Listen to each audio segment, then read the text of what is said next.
We are the anchors of Queer News Tonight, and this evening we discuss the queer headlines. Ronan Farrow profiles RuPaul for The New Yorker, delving into his nightly routine, fears of civil unrest, and candid memoir insights. Kyrsten Sinema, the controversial Arizona bisexual senator, won't seek re-election, citing a desire for unity.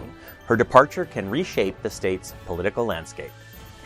Ghana's anti-LGBTQ+ bill sparks domestic and global alarm. The country faces a potential loss of help worth $3.8 billion from the World Bank, the risk of losing a $3 billion IMF loan, and a decline in tourism. Florida's Stop Woke law gets blocked by Trump-appointed judge for violating free speech. However, DeSantis defends the law, citing workplace environment concerns. APA doctors' new policy opposes bans on gender-affirming care for transgender youth and emphasizes its psychological and medical necessity.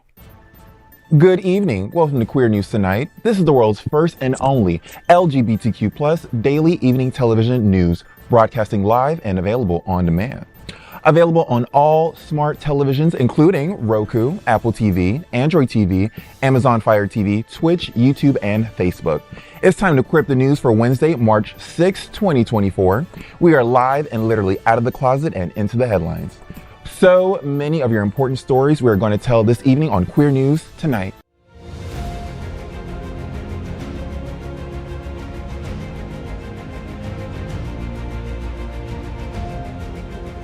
This is the world's first live daily LGBTQ evening news show, literally out of the closet and into the headlines on Queer News Tonight.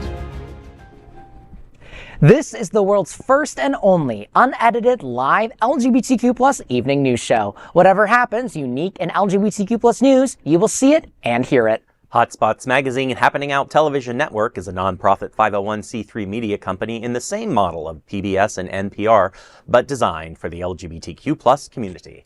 We are part of one of the largest LGBTQ+ nonprofit media companies in America, HOTspots Magazine and Happening Out Television Network. In 2024, our magazine is celebrating 40 years of the LGBTQ+ experience, and our television news, talk, and entertainment shows support our mission to educate the LGBTQ+ and broader community. Let's meet tonight's anchors at Queer News Tonight. Starting with anchor Maxx Fenning.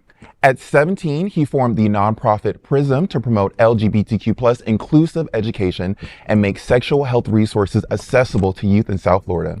He is a senior at the University of Florida. Okay. Max, you and PRISM will be attending Palm Beach Pride and marching in the parade. Tell me, what's happening? Thank you. It has been a long time since I've been on the show, and can I just say I'm really, really happy to be back, and also happy to be finishing up college and almost ready to graduate. But yes, we are going to be at Palm Beach Pride on March 23rd and 24th. So excited. This will be, I want to say, our 4th or maybe even 5th year doing Palm Beach Pride. It is such a spectacular event every single time. We are marching and we are looking for folks to walk in the parade with us. So if you are interested, please go to www.prismfl.org, scroll down to upcoming events, and you can find the link to sign up there. Lovely. Now, let's welcome Cindy Brown. Cindy was an early organizer of the Miami AIDS Walk and the White Party for Care resource. She's the programs director for the Lambda Living program at Jewish Community Services, and she also served as the executive director of the MDGLCC Foundation. Cindy, Lambda Living, Sage, and Pride Lines are hosting an intergenerational coffee and conversation on March 20th. Tell me, what's happening? Well, Miami-Dade County now has its own coffee and conversation. It's the third Wednesday of each month, and it's a collaboration between Jewish Community Services Lambda Living program, which I run, Pride Lines Community Center, and SAGE, which is our national organization promoting the well-being and advocating for LGBT seniors. So during this time, older LGBT folks are invited to come over and have a cup of coffee or some orange juice, have a little snack, and generally we will be talking about some issues, some information. Last time we spoke about Medicare and your different options for Medicare enrollment, which I'm going to be doing in a couple of short years. And also things like health and nutrition, navigating some of the resources available to low-income seniors, and we usually have a drawing for a gift card.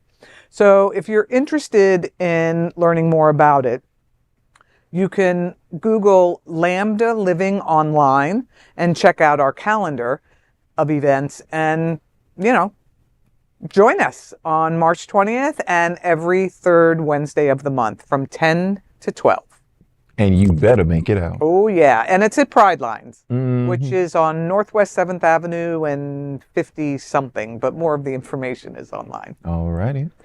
Now let's welcome anchor Dr. Tai Houser. He is a professor of English, funny enough, and humanities at Broward College. Fun fact, my grandfather is also a English professor at Broward and is also one of my alma maters.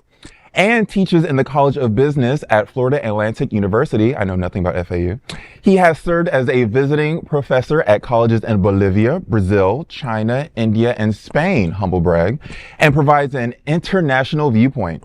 Tai owns Linden Bridge, an educational experience company. Tai, Broward College hosts this amazing arts, humanities, communication, and design 10-day festival from March 12th to 22nd. Tell me, what's happening? Well, so every year we have Spring Fest at Broward College. It's a lot of fun. It's sort of a month-long celebration of spring, always around the theme. So this year it is What's in Your Backyard? Exploring Florida through the arts. So events scheduled all through the month. I'm not going to say all of them because there are too many, but definitely check out the calendar. We have an open mic day, a book nick, which is a picnic with a book. Our keynote is Andrew Furman, professor of English at Florida Atlantic University, who has a new book out called Bitten, My Unexpected Love Affair with Florida. We've got the poet laureate of Coconut Creek. If you didn't know that, Coconut Creek has a poet laureate, Laura McDermott. A discussion on fast fashion and how it affects the environment, a performance of The Crucible, and an entire day writing conference on the 24th. So make sure that you go to sites.broward.edu/springfest. That's sites.broward.edu/springfest, and you can see the whole calendar of events, and more information is all there. Sounds like fun. Sounds lovely. It is. Now, of course, we know already that Bonnie Builder is tonight's lead anchor. Bonnie is the self-proclaimed premier South Florida bodybuilding drag queen and the current reigning Mixed Marys, a recent graduate of FIU. Interesting. She's a trainer and comes to life with a microphone and a spotlight. Bonnie, your alma mater and FIU Pride Center are having a free day out in Miami in the Miami Beach Pride Parade on April 14th. Are you going to be there? And what's that all about? Yes, I will be there in drag. Oh. So basically we have Miami Beach Pride happening on April 14th. That's where the parade is happening. And if you want to be in the parade, if you ever had dreams and aspirations of walking in the sun on asphalt in Miami summer, this is your time. So FIU is inviting alumni, current students, and also people who are just a fan of FIU, as everyone should be, to join the parade. So you can go to FIU Pride Center on Instagram and you can submit an application and they will let you on their float so you can hang out with me and I'll be out there in the sun in full drag. Doesn't that sound delicious? Of course it does. We are the reporters for Queer News Tonight, and this evening we begin with the queer headlines. The LGBTQ plus community in South Florida and across America is diverse. Our community across the world is vast, and here are the bullet points of the queer news for Wednesday, March 6, 2024. Let's queer up drag culture. RuPaul talks about Fortified compound in new interview. Ronan Farrow of The New Yorker penned a new feature on RuPaul, the iconic drag star, on the occasion of his new book, The House of Hidden Meanings, which was released this week. In the interview, RuPaul shared insights into his nightly routine, revealing that he often falls asleep while watching the documentary series Secrets of Great British Castles, reflecting on humanity's tumultuous history.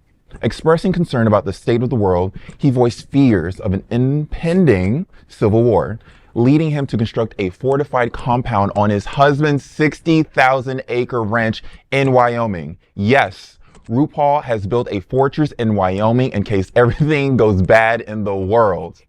RuPaul said, quote, and the human ego can justify these terrible things that people do. You know, these kings, Henry VIII and Edward II, and all these people who have just decimated hundreds of thousands of people because their feelings were hurt, end quote. The writer also met RuPaul in Britain, where he was filming RuPaul's Drag Race UK and promoting his memoir. The duo talked about the success of his show and its impact on mainstream culture.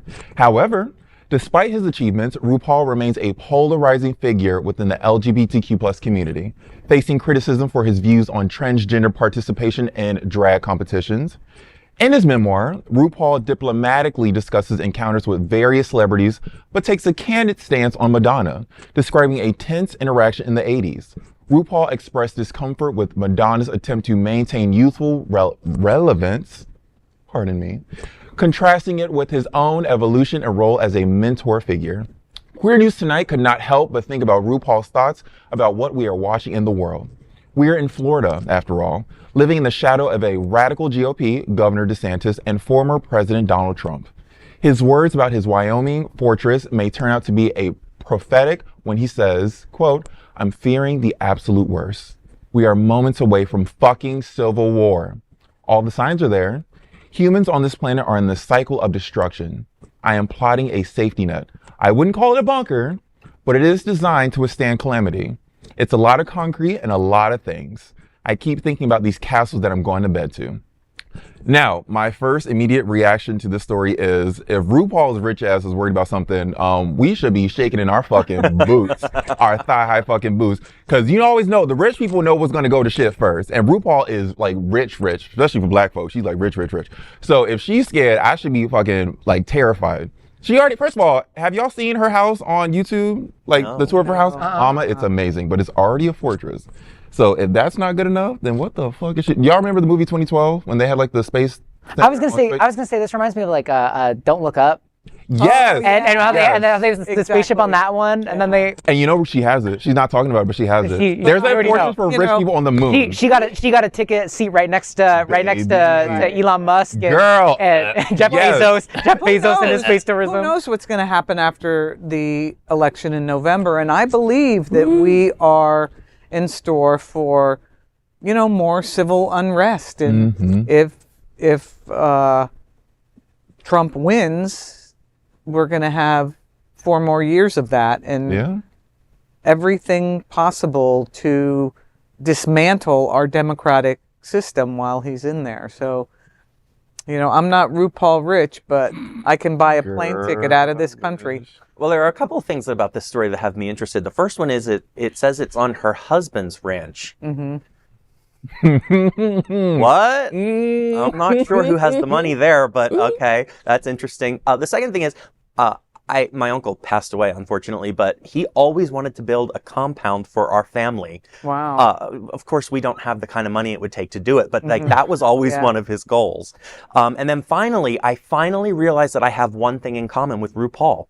We watch the same kind of programs to go to bed to. I have in the past and will in the future watch that the same Castles documentary to fall asleep. Wonderful. Now, I will say this. If it's a race war that she is terrified about, I don't know, yo. I just want to throw that out there. We are not. This ain't never happened. I ain't never worked with y'all or nothing. Go ahead. What you had to say?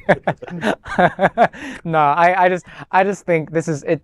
There is, however, a level of privilege that comes with being able to build an entire castle. Totally.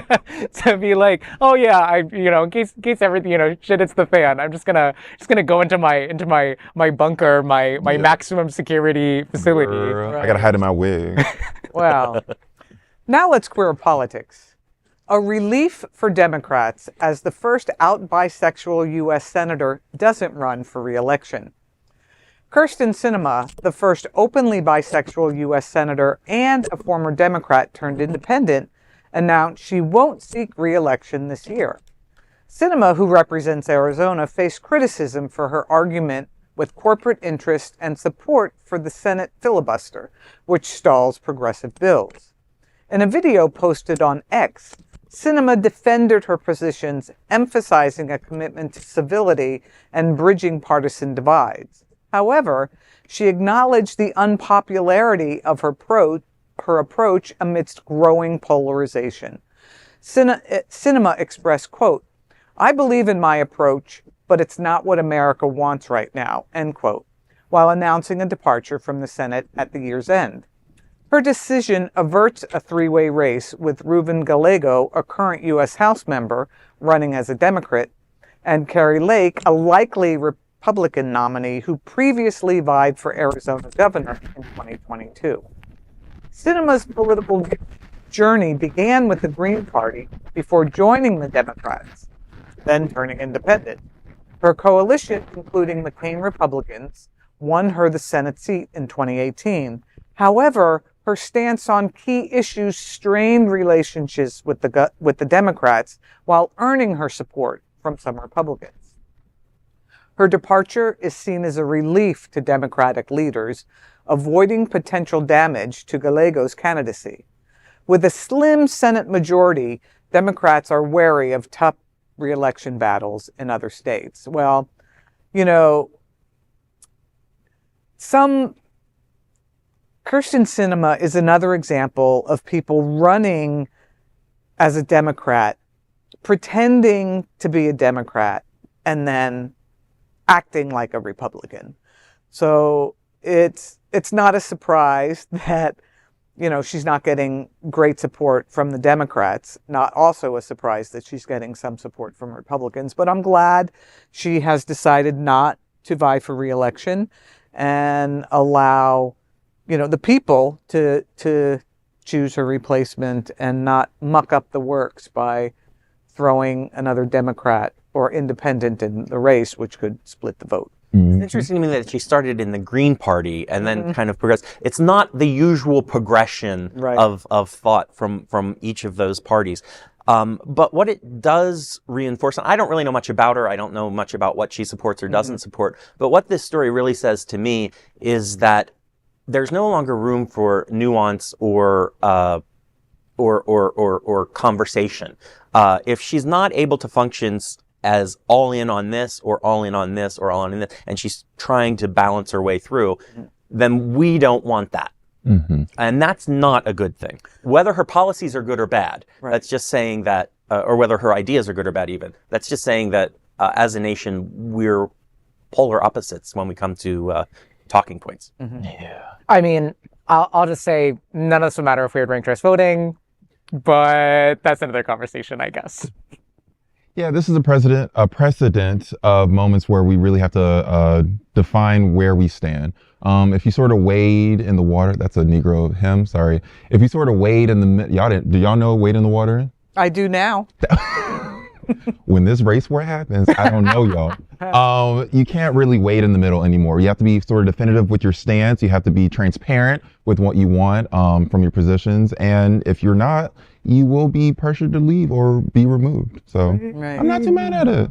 Yeah, and, you know, the fact that she has vacillated from one party to another, you know, indicates that there's a little bit of confusion going on in her head. And she needs to sit it out. That's right. Well, next, let's queer up the world view. Ghana shudders, then pauses as they may lose billions over LGBTQ hate. Ghana's LGBTQ plus criminalization bill, awaiting President Akufo-Addo's signature, triggers domestic and international concern. The legislation, passing with bipartisan support, proposes prison terms of up to 3 years for LGBTQ plus individuals and 5 years for those backing LGBTQ plus groups. The financial repercussions of passing the law are large. Reports from Ghana's finance ministry suggest that the proposed bill may result in a loss of $3.8 billion in World Bank funding over the next 5 to 6 years. Additionally, it can jeopardize a $3 billion loan package from the International Monetary Fund. The potential fallout could severely impact debt restructuring efforts and the country's long-term financial stability. Ghana faces an estimated loss of $850 million in the current year alone, exacerbating an ongoing economic crisis for which the country requested an IMF bailout last year. The bill also risks alienating foreign investment and tourism, prompting caution from the U.S. State Department. Addressing diplomatic unease, President Akufo-Addo assures commitment to human rights and awaits a Supreme Court ruling on the matter. However, the upcoming presidential election in December marks the end of Akufo-Addo's two-term presidency, and the Supreme Court is unlikely to issue a decision before the new president is elected. It appears that the LGBTQ plus community in Ghana will have to face sleepless nights for at least a few months more. I just want to say, you know, they say go woke, go broke, but clearly that's not the case here. Right. Mm-hmm. Actions have consequences. This is true, but one of my problems with all of this, and I need to be careful how I parse this out, because I think that sanctions like this are in order. Mm-hmm. But what that does then is it opens up the back door, no pun intended, for China to come in, right? Because China is very much interested in supporting developing nations and nations where they can find their foot in the door. And this would be an easy way for China to get in and start to exploit and find influence in Ghana, which is not what we want. So it's that fine balance between, okay, what you're doing is pretty effed up, but at the same time, we have to be careful how we negotiate that discipline and punishment. That is true. But also, in fairness, some people speak gay, some people speak straight, everybody speaks money. So if you really want to impact these people, you really have to hit them where it hurts, which is their finances. So the fact that they're dealing with this consequence based off of this ruling that they want to have passed through, I am for it. I was so taken aback that this was even being presented, but the fact that they realized, oh, if we fuck with the queers, we're going to be broke, destitute. We're not going to have anything to sort of be discriminatory over, because everything will be gone because we'll be broke and poor. And that will happen to you if you're hateful, just so you know. Uncle Ted. No, right. That was. And the really unfortunate part of this is Ghana has a lot of extremely poor people living there. And those are the ones that are going to be affected. But I do believe that the IMF and the World Bank need to take a stand on these issues to demonstrate that you can't be a human rights violator and get billion-dollar bailouts because your criminalization of LGBT people are costing you tourism dollars and such. So, yeah. So next, let's queer up courts. A Trump-appointed judge bashes DeSantis' Stop Woke law, citing a violation of the First Amendment. In a significant blow to Florida Governor Ron DeSantis' Stop Woke law, a 3-judge panel from the conservative 11th Court of Appeals delivered a decisive ruling halting its enforcement. The law, enacted in 2022 and championed by DeSantis, aimed to regulate discussions in schools and workplaces around topics that could lead to feelings of guilt among white, heterosexual, and cisgender individuals. Specifically, it targeted mentions of white privilege and stated the purpose is no one ever feels psychologically distressed based on their race, color, sex, or national origin. Critics, including the Human Rights Campaign, warned that the law could hinder discussions on issues of racial and LGBT injustice and discrimination. Judge Britt C. Grant, a Trump appointee, bashed the law based on its unconstitutionality. He noted that the law restricted speech based on its content, thereby violating the First Amendment. Florida businesses, including a consultancy specializing in workplace diversity, filed the lawsuit. In response to the ruling, DeSantis spokesperson Jeremy Redfern issued a statement. It expressed disagreement with the court's view that employers should teach employees as a job requirement that one race is morally better than another. The statement also said Florida should retain the right to safeguard its citizens from racially hostile work environments. The process of DeSantis' appeal is not clear as of this broadcast. First of all, no company was ever required to do any kind of diversity training. Companies know it's good for business, so they do it. What's the real tragedy is what part of this law did was inhibit anybody, any place, any organization that receives funding from the state, prohibited them from doing diversity training. And in my work working with LGBT seniors, That means any LGBT senior that happens to be in a nursing home or any long-term care facility that's run by the state or receives funding from the state will not have the benefit of diversity training for the staff. So consequently, it makes these LGBT seniors unsafe, disrespected, and everything that is against what the state really wants for seniors. It's just not for LGBT seniors. And to say that, sorry, just one more thing. Yeah. To say that, teaching real history is going to make white people feel bad. I mean, I'm a white person. I know slavery existed. I think it was horrible. My friends don't blame me for slavery, but I recognize the damage that my ancestors have done. What's the big deal? Right. Yeah. It's not me. Yeah. It's him. history. It's me. Yeah. This is one of several laws, and we talked about them as they were being released, but one of several laws that DeSantis is trying to fix something that isn't broken. Right. He's making an issue out of something that isn't an issue, and of course we knew this because he was going to run for president. And this was just, anyone who would have looked at this from the beginning knew that this would have not passed muster with even a conservative court. And so I think it's fantastic that it was a Trump appointee who really struck it down the hardest. But yeah, the rest of this stuff is going to show up in courts and get struck down too. I'm going to take our victory lap here, right? Because we have seen this like these culture wars and these bigoted pieces of legislation and all of these attacks against our communities just come crumbling down before our eyes in 2024 with the injunction of the drag law. We've seen gender-affirming care, and then obviously stop woke. All of these things are crumbling. We had another bill that would have that was moving to the legislature this year that would have potentially banned, LGBT nonprofits outright. All of these things for a party that always says they're like pro-business or whatever has been like stripping First Amendment rights from businesses left and right. Yep. And they're finally finding out that this is just not an electable strategy. It's not constitutional, right? And it just backfires and it costs taxpayer dollars to fight these things in court. And it's just not what people want to see.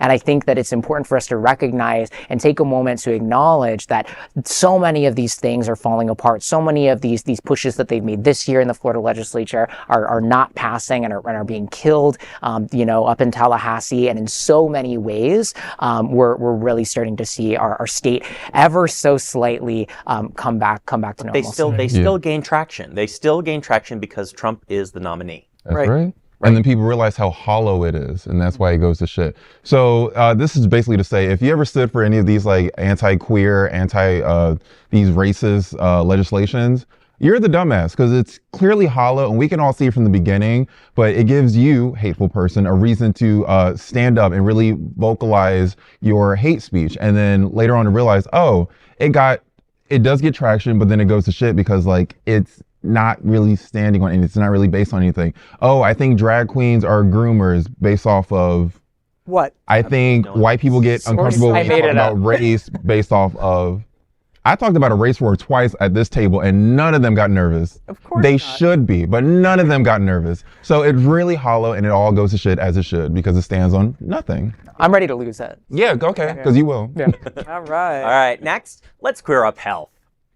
American Psychological Association stands against bans on gender-affirming care for trans youth. The American Psychological Association has issued a groundbreaking policy resolution opposing bans on gender-affirming care for transgender youth.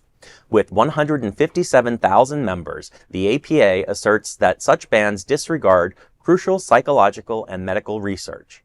The policy passed with an overwhelming 153-9 vote and underscores the necessity of gender-affirming treatments for transgender individuals. This move represents a significant consensus among leading psychologists in the importance of such care. President Cynthia de las Fuentes emphasizes the importance of the new policy resolution, highlighting the positive effects of gender-affirming care on transgender, gender-diverse, and non-binary individuals' well-being. The policy highlights the need for individuals of all ages to have access to comprehensive gender-affirming health care, It also condemns state bans on gender-affirming care, emphasizing that such policies contradict evidence-based healthcare principles, human rights, and social justice. It also denounces misinformation by equating gender dysphoria with trauma or neurodivergence.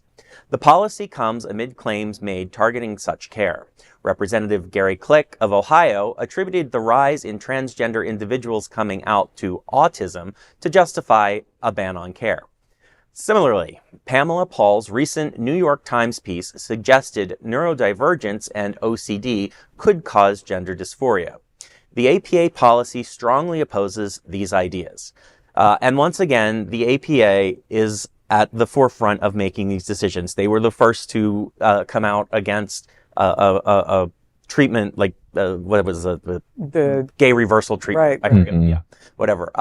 And it's not just about where to put a comma and where to put a period. It's really about the science of psychology and what the experts believe and know.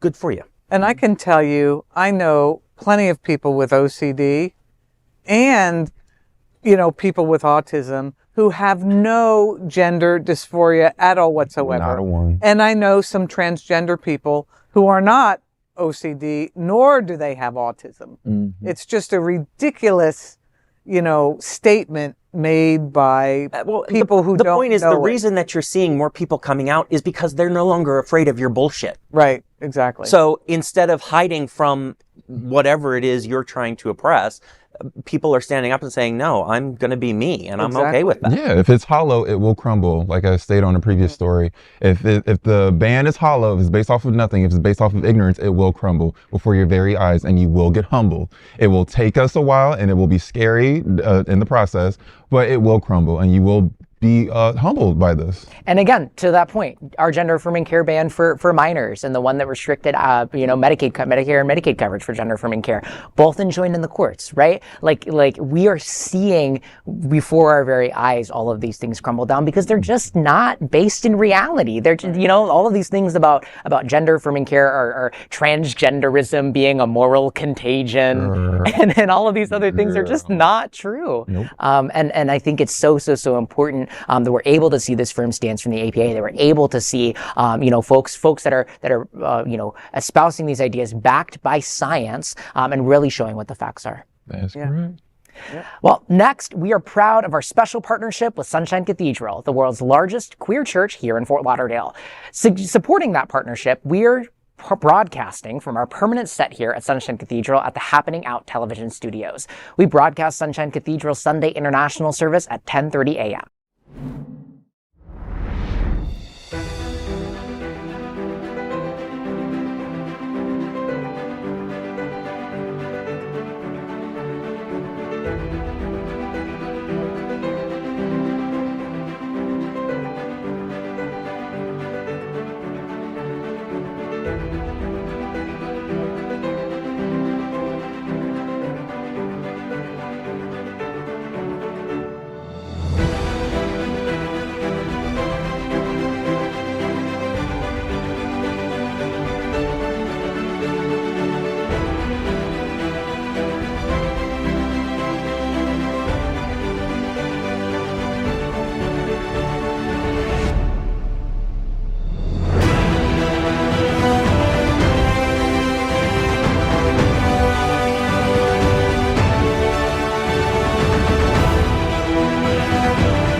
We finish tonight's queer news headlines with a segment we call LGBTQ plus 1 minute news. LGBTQ plus 1 minute news. Let's queer up religion. Parasol patrol to counter Westboro Baptist Church's bigotry in Oklahoma. In Owasso, Oklahoma, Parasol Patrol, a nonprofit safeguarding kids from hateful protesters, gears up to protect against Westboro Baptist Church bigotry demonstrations. Tensions rise after the tragic death of Nex Benedict, a transgender Indigenous student at Owasso High School. Human Rights Campaign warns of potential hostility as Westboro Baptist Church and local antagonists plan to protest at the school. Pasha Ripley, co-founder of Parasol Patrol, has emphasized facing bigotry demonstrations head-on. Parasol Patrol is training volunteers and hosting town halls to ensure everyone's safety. The nonprofit is receiving an overwhelming response from the community against the bigotry of the church. LGBTQ plus 1 minute news. Let's queer up outreach. An evening with Levi Kreis at Sunshine Cathedral Center for Performing Arts on March 16th. The Tony-winning singer-songwriter Levi Kreis, famed for his role as Jerry Lee Lewis in Million Dollar Quartet, will bring his incredible vocals and piano skills to the stage of Sunshine Cathedral Center for Performing Arts on March 16th. Kreis infuses classic musical tunes with his unique blend of jazz, gospel, country, and rock, accompanied by engaging storytelling and humor. Don't miss this unforgettable evening. Sunshine Cathedral Center for the Performing Arts is America's leading LGBTQ plus live entertainment series. Tickets begin at $30. For further information, visit sunshinecathedral.org. LGBTQ plus 1 minute news. Let's queer up students and youth culture. Students want Supreme Court to remove the university's drag ban in Texas. LGBTQ plus students at West Texas A&M University are seeking Supreme Court intervention to reinstate their charity drag performance on March 22nd. Last year, University President Walter Wendler banned on-campus drag shows, likening them to misogynistic blackface. The students argue that this action violates their freedom of speech. In a letter to the court, the Foundation for Individual Rights and Expression, representing Spectrum West Texas A&M University, a student-led LGBTQ plus group, emphasized the need to prevent ongoing violations of First Amendment rights, including prior restraint and viewpoint-based censorship. Students now await the court's decision, hoping for a resolution that upholds their rights and allows them to express themselves freely on campus. LGBTQ plus 1 minute news. Let's queer up South Florida and Florida. Wilton Manors lights up with HOTspots Art Walk on March 16th. Join the vibrant community of Wilton Manors for an evening of exploration and artistic immersion at Art Walk Wilton Manors on Saturday, March 16th. Taking place along Wilton Drive, this event promises an exciting opportunity to stroll through captivating artworks and engage with talented local artists and craftspeople. You can also shop and dine at the Art Walk Wilton Manors. It's a recurring event from October 2023 to June 2024. Donations are appreciated as they support the continued success of this HOTspots nonprofit initiative. Don't miss out on this unforgettable evening of art and entertainment. That is today's news for the LGBTQ plus community on the world's first and only daily LGBTQ plus evening news show. If our community is important to you, share this news with your friends and family. Are you, like most of America, part of our very large television audience watching this live LGBTQ plus news broadcast right now on Roku, Apple TV, Android TV, and Amazon Fire TV? Queer News Tonight is the only live LGBTQ plus digital television show in the world that is out of the closet and into the headlines. We need your support. If our community is to grow, we must tell our stories and bring them to the attention of the broader world. This is the only place in the world that tells these types of LGBTQ plus stories in motion and sound. That is the passion of HOTspots Magazine, Happening Out Television Network, and Queer News Tonight. I'm your stunningly gorgeous anchor, Bonnie Builder, and on behalf of these LGBTQ plus reporters, the anchors of Queer News Tonight, including Maxx Fenning, Cindy Brown, and Dr. Tai Houser, we will see you daily at 8 p.m. But before we go, we have one more important story. Let's queer up South Florida and Florida. Queer News Tonight talks with Miriam Richer of Harvey Milk Foundation about diversity honors. Tonight, we bring you a special interview with Miriam Richer representing the Harvey Milk Foundation.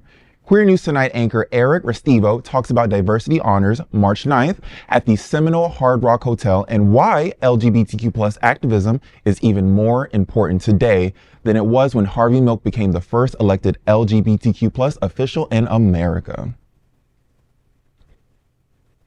The Harvey Milk Foundation is one of the world's leading civil rights organizations on behalf of the LGBTQ+ community. Along with Pride Center at Equality Park, they will host diversity honors at the Seminole Hard Rock Hotel on March 9th. This incredible dinner gala will present the Harvey Milk Medal to Billy Porter, Belinda Carlisle, and Spencer Battiest. Local champion awards will also be presented to my new gal pal, Tatiana Williams, the executive director of Trans Inclusive and the Gay Man's Chorus of South Florida. General counsel and even newer gal pal, director Miriam Richter, is here to talk about this exciting event and the importance of the diversity honors. Miriam, I already feel like we are besties. Welcome to the roundtable. We've scheduled our second interview without even starting this one. And I'm a huge fan of your pin, so thank you for sporting it during this interview. Oh, my pleasure. The Harvey Milk Foundation. Tell me about it as if I am someone who knows nothing about it and you are just spreading a little bit more education to an audience that might not know what we're talking about right now. Okay. Well, the Harvey Milk Foundation was founded by Stuart Milk, Harvey's nephew, who is himself an out and proud gay man. Amen. And we are a bit unique in the LGBTQ space of foundations and groups because we go where nobody else goes. And unfortunately, there are quite a few places in this world that are not as progressive as the U.S. Especially here in South Florida as well. We're seeing it here in Florida, how things can revert, and that is really quite sad. But unfortunately, there are places where they can't revert because they haven't made any progress yet. We generally will support boots on the ground, struggling, minority, marginalized, and minimalized communities. We do a lot of work in Eastern Europe. We do a lot of backdoor channels type of work because we can't even be open about where we're working. It would be too dangerous. Which is crazy because Harvey Milk couldn't be open about anything in his time, and was, you know, we know how the story ends, but it's ironic that you're still facing, you know, issues and complications like that. So it leads me to ask you the legacy of Harvey Milk and the education that you guys are continuing to spread. What does that mean to you? Everything. Yeah. It means everything because I believe in a world where every single person should be free to be authentic and live their lives authentically without fear of hate or prejudice or bias or discrimination or any of those horrible things that we know still go on constantly all over. So to be part of it at such a raw level is very, very fulfilling, very fulfilling. And I'm fortunate to be able to do it. If you could, this question wasn't scripted, I'm just asking you, but if you could maybe give a few words or a few sentences of advice to maybe an underprivileged human who, I say underprivileged in the sense of they have no outlet to safety maybe for themselves and they're living in fear to live their best life, right? Maybe even under the same roof as their parents who don't support them. What advice just from Miriam's heart would you give? Well, Harvey's most famous line is you have to give them hope. And so we want people in those really tough situations to know there is hope. There's hope, and we see you even if the world can't see you yet. And we are working as hard as we can, diplomatically and at very high levels, to have conversations with people who can actually make those changes.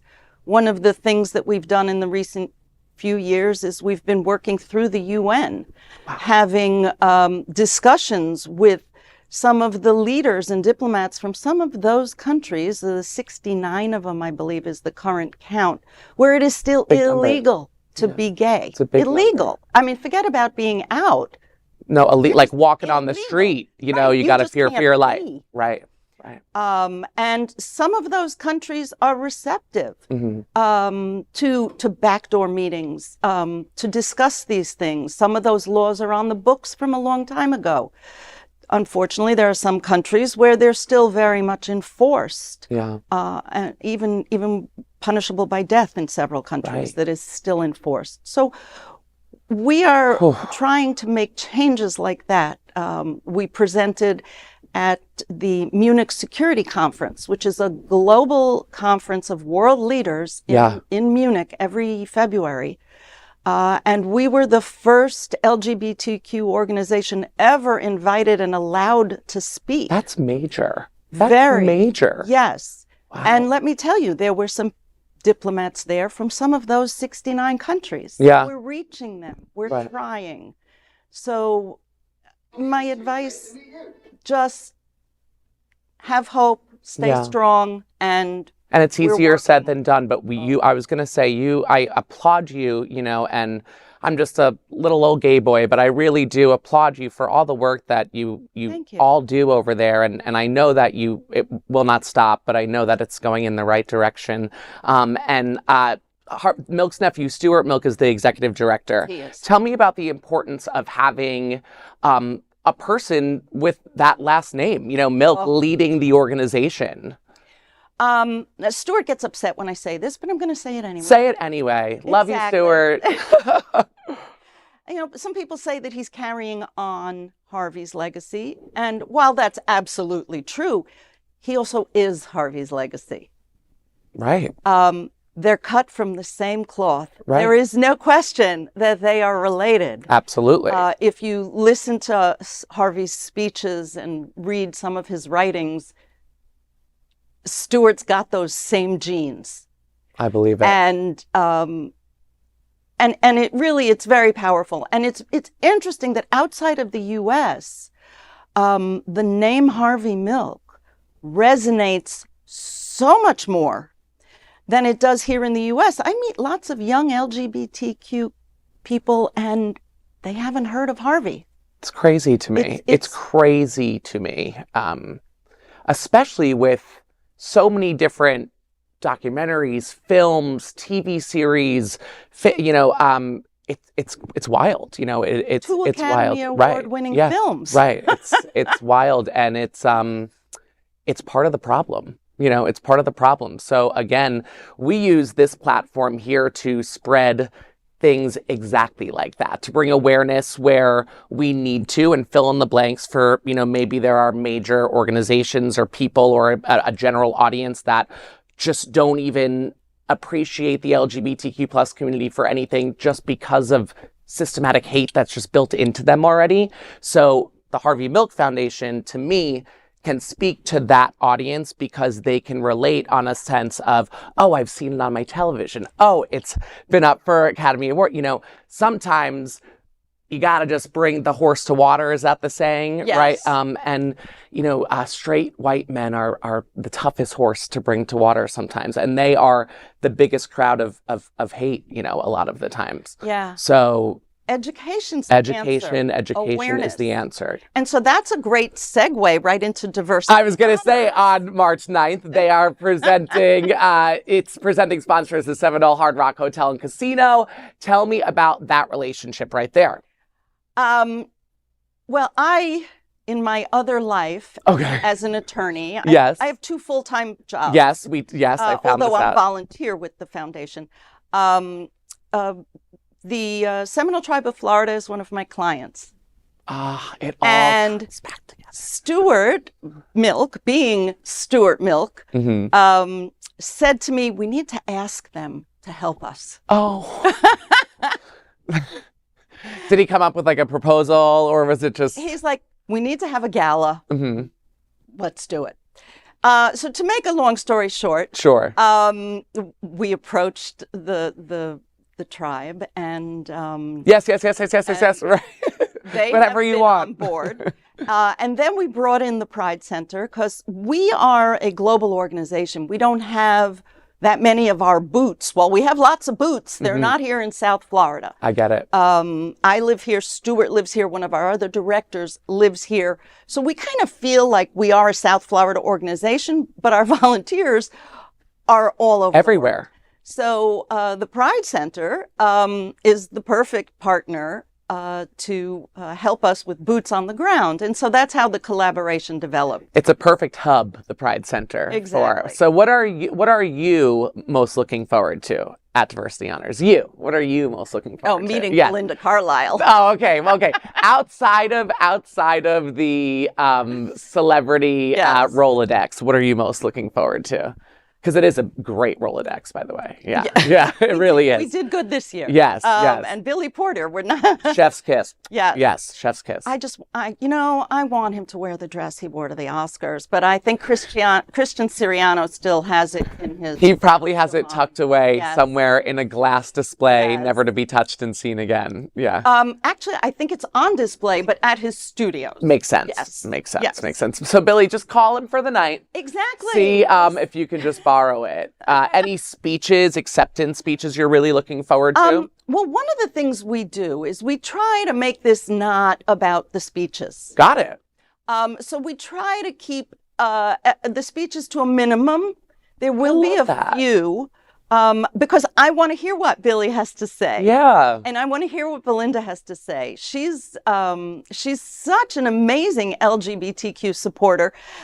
People don't realize. Right. And I want to hear what they have to say. So I'm looking forward to that. More of a mingle kind of setting where you can have a conversation with everyone. And I hear that Stoli is hosting a very she fabulous, glamorous, right after, with a performance by Debbie Holiday, icon. I've worked with her in West Hollywood and here.